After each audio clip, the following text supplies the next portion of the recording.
Yo YouTube! This is a video for catching up. Today it's Monday the 23rd of March and I'm not yet back at work, but I am just doing a drive as a bit of an experiment to see how I feel about driving, and so far it feels alright. So really catch-up wise, I want to go back to the end of February. Saturday the 28th is when I had my back operation to address a condition called spinal stenosis. And what they do is they basically scrape out the inside of one of my vertebrae, which is growing inwards and squashing my spinal cord. And that squashing of the spinal cord affects my nerves, which affected my mobility. And immediately when I woke up from the general anaesthetic, I felt alright. I was very keen to walk as soon as possible. So still in my gown, I was walking up and down the ward, and I noticed a couple of things. I wasn't limping anything like as much, and I wasn't getting the pain, but I was very mindful that at that point in time I was on a lot of painkillers, so it wasn't necessarily a realistic thing, but I just wanted to feel what it was like to walk again without worrying about falling over and pain. I got myself back home the same day because I was very keen to do that because of my dialysis, and then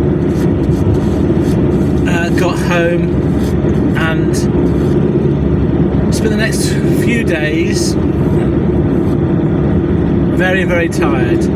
I probably would say that first week, maybe even week and a half, 10 days, I didn't really do very much. I was very tired.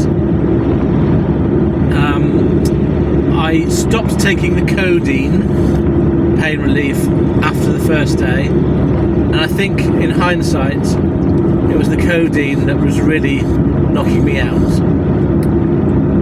I didn't have a lot of pain to deal with from my surgical wound, and that's healing okay.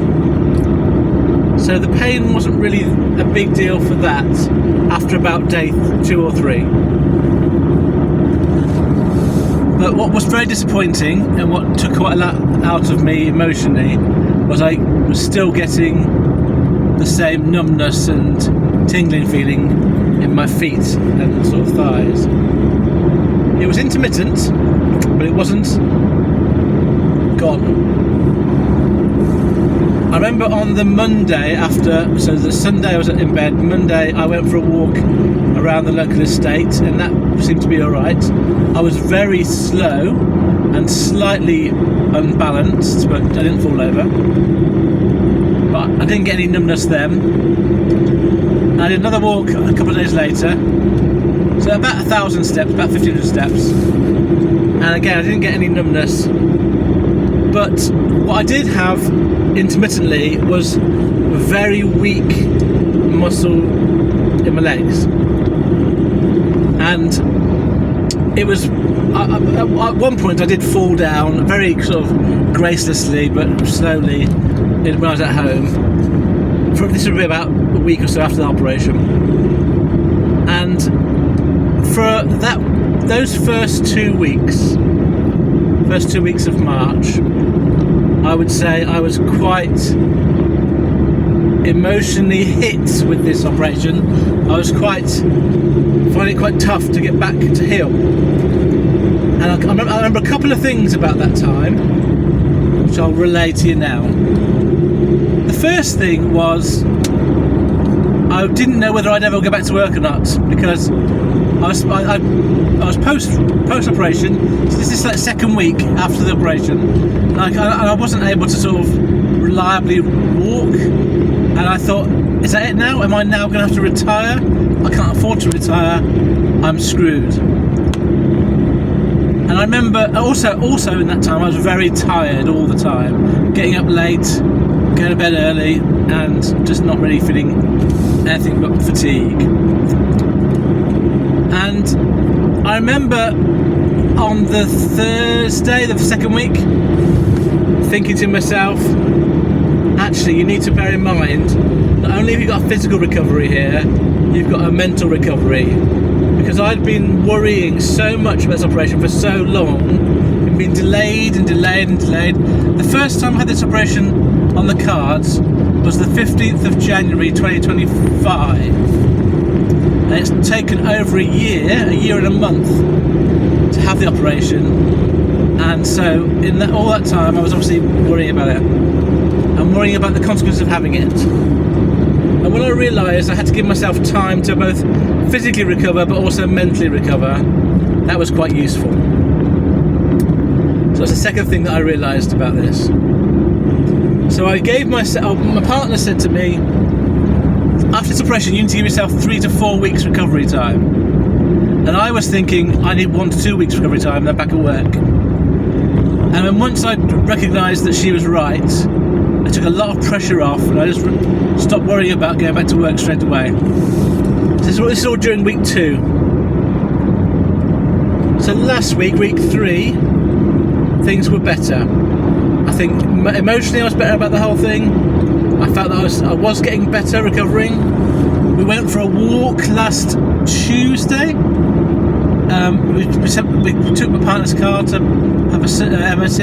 We walked back from the garage, and that walk was 25 minutes, which was fine. I was again a little bit unbalanced, but not enough to worry about, and I was very unfit, very out of breath.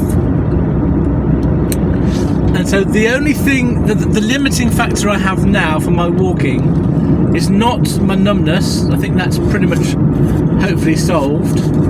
It is now my fitness. I just need to do a bit more physical activity to get a bit less out of breath. And then with my muscle weakness, I worked out logically I haven't lost muscle strength in the couple of weeks of operation. It must be to do with the signal not getting through to function. Because I can stand and walk most of the time absolutely fine. Muscle strength is fine most of the time. So that weakness that I experienced is much more about the nervous impulses not being quite getting through to my muscles. And again, once my nerves have recovered, I think I'll get my full muscle strength back. So now we're into week 4. This is the start of week 4 of my recovery, and I'm prepared now to talk about it in a video.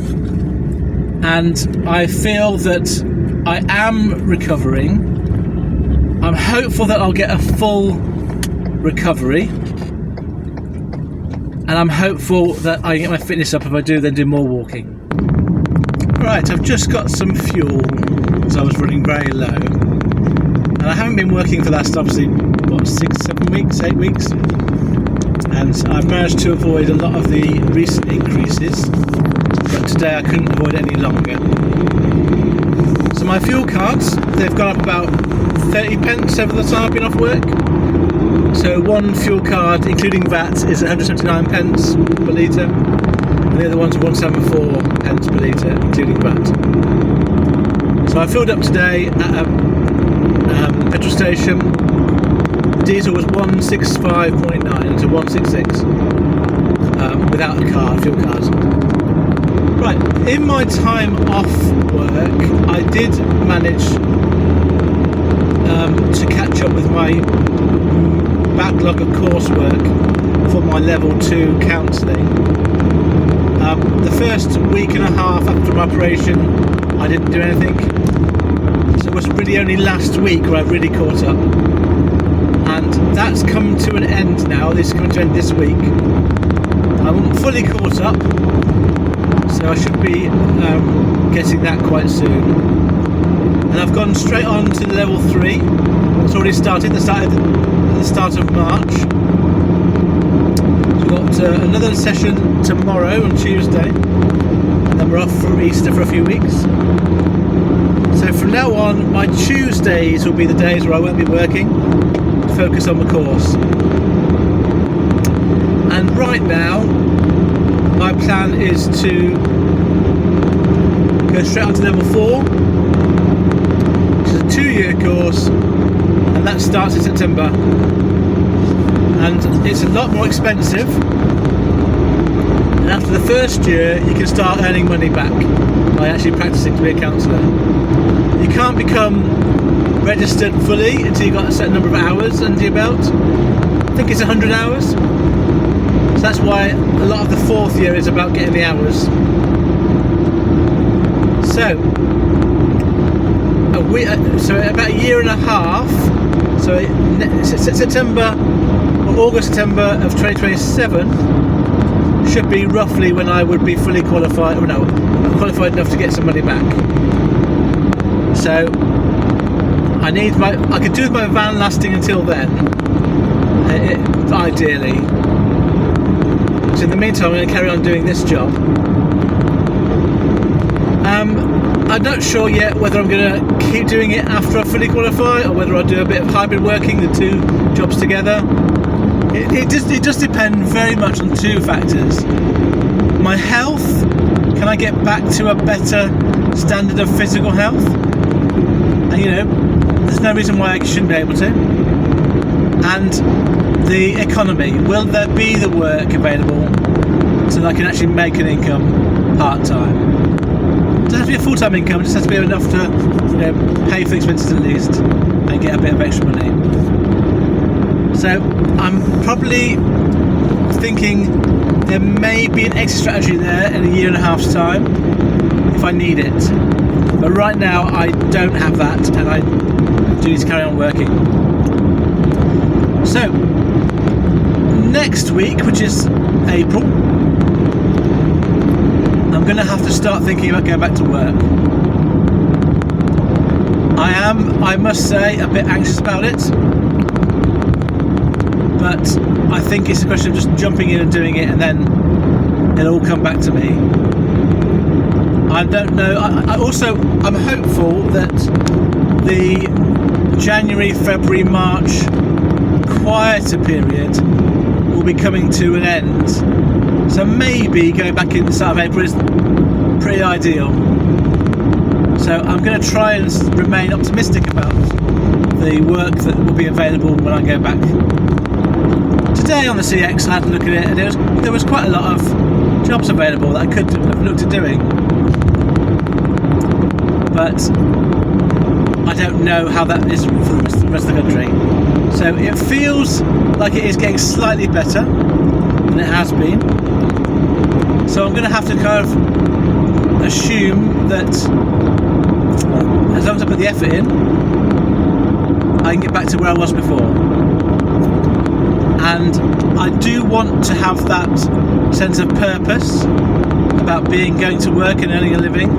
That's quite important. I do want to have the chance to have my, I suppose, independence back to some extent. The ability to go out and earn a living and do work. And I want to have the chance to do some walking in the bits off, time off, to get that stamina back. And the last point I want to make is looking ahead. My next goal is to lose about 1.5 stone so that I can go on the transplant list for a new kidney. Because ultimately I think the way that I can get back to where I remember being is get myself off dialysis. And at the moment that is limited by my weight. I lost weight to get my operation done. Now I've had my operation done, I can do some more walking, which will hopefully make it easier to lose that last bit of weight to get to dialysis. To get off dialysis. Obviously it's another operation, but it's something I really need to do. I need to get to that point where I've kind of done all the things I can do to get back to some sort of recovery. Apart from being overweight, in most of my life I've not really been unhealthy. I've not felt unhealthy. In the last year and a half, I've felt really unhealthy. And it's really aged me, and I don't like it. and I want to get back to something that's a bit more my normal. The other thing I need to talk to you about is my new location. So we moved house at the start of February, sort of 10th of February, and we're still getting a few things sorted out. One example is during the move, our TV got damaged in that it doesn't work, it doesn't come on. It comes on and it goes off immediately. There's no visible damage on the outside, but we're trying to get the removals company's insurance to pay for a new one. So we've been with that TV all this time. We've got the internet, which isn't great in our area, and we're just living our best lives in a bungalow. It's really nice not having stairs anymore. We've got a lot more space, and we're just going to get the last few bits sort of over time will be sorted out. But the main reason I mention it is location wise, I'm very close to the A17 now, and I'm closer to Kings Lynn. I'm probably about 30 to 40 minutes away from Kings Lynn. Probably about 30 minutes from Boston, roughly 35 minutes maybe. So I don't know if that's going to affect what jobs I can get or not. Peterborough's a bit further away than it was, so I'm hopeful that the advantage I have about being really close to the A17 means that I can get to jobs quickly, even if I'm a bit further away than I was before. But we'll see. I've not done any jobs from this location yet, and hopefully it won't make much difference to what I end up doing. And then finally, as you probably worked out by now, I've changed my appearance and I've gone with the beard again. I've had a beard before, but this is now a full beard rather than a kind of sculpted one, like a goatee. And I wanted to do it, well, I did it after the operation because I couldn't be bothered shaving.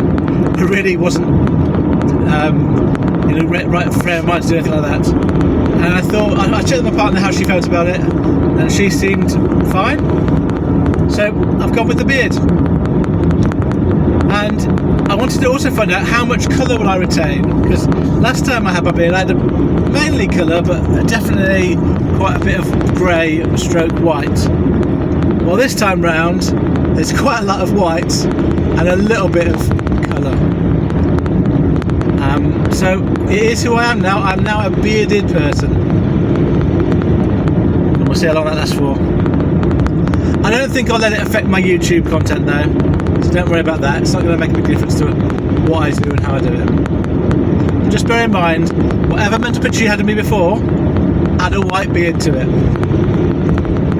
Right, I'll see you when I see you, maybe next Monday or Tuesday, maybe not. I think probably Monday might even be a bank holiday, so I need to look at the calendar. But at some point in April I will be back, let's put it that way. Farewell, friends.